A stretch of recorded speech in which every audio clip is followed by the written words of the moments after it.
आयुष्यात सगळ्याच गोष्टी ह्या काय नशिबावर अवलंबून नसतात. काही वेळा आपल्यावरती देवाची श्रद्धा असणे सुद्धा तितकेच गरजेचं आहे. ही बायको हिला वाटतंय कुठं मी पळून बिळून गेलो काय तर हे बघा आल्यावर ये अभी ट्रेलर है, पिक्चर अभी बाकी है, मैं बोला है आज ना। संकष्टी असल्यामुळे मी नेहमीप्रमाणे आपल्या लाडक्या बाप्पासाठी दुर्वा घेऊन आलेलो आणि घरी येऊन दुर्वाच्या पेंड्या सुद्धा तयार केल्या, कारण ह्यात एक बाप्पावरचं प्रेम आणि एक बाप्पाची भक्ती सुद्धा आहे. तयार झालेल्या दुर्वाच्या पेंड्या आपल्या घरच्या बाप्पाला घातल्या आणि आपल्या दिवसाची सकारात्मक अशी सुरुवात केली. आपल्या पाठीवरती ज्या पण शक्ती आहे त्यातली महत्वाची एक ताकद म्हणाल तर हा आपला लाडका बाप्पा आहे.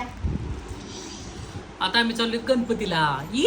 ये बड़ी अच्छी बात कही है। आता सुतार पाटील घरातून बाहेर पडणार म्हटल्यानंतर एकदम कटाकट तर दिसलंच पाहिजे, त्यामुळे छान असं आवरलून घरातून बाहेर पडलो.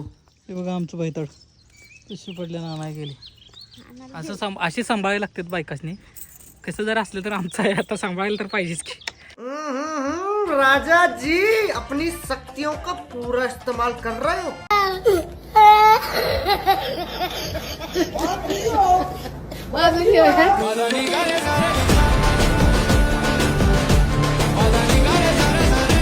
आणि अशीही मजा मस्ती करत आम्ही पोहोचलो आमच्या तासगावचं आराध्य देवत असणाऱ्या गणपतरायाच्या मंदिरात. कारण मी व्हिडिओच्या सुरुवातीला सांगितलं की आपल्यावरती कोणत्या ना कोणत्या तरी देवाची श्रद्धा असणं तितकंच गरजेचं आहे, आणि त्यासाठीच आमच्या लाडक्या परिराणीला आम्ही घेऊन आलेलो तासगावच्या गणपतरायाच्या मंदिरात. आता आपलं दर्शन तर झालं, पण तोपर्यंत पावसानं सुरुवात केलेली, त्यामुळे आता काय करायचं म्हणून आम्ही तिथंच असणाऱ्या एका ज्यूस सेंटर मध्ये जाऊन ज्यूस पेत बसलेलो. आणि इथंच आपल्याला आपले 2 फॉलोअर सुद्धा भेटलेले. लई दिवसापासून बायको म्हणालती की मला एक सँडल घेऊन द्या. मग काय, सुतार पाटलाचा विषय तर तुम्हाला माहितच आहे. डायरेक्ट दुकानात घेऊन गेलो आणि बायकोच्याच पैशानं बायकोला सँडल घेऊन दिलं. डिप्रेशन।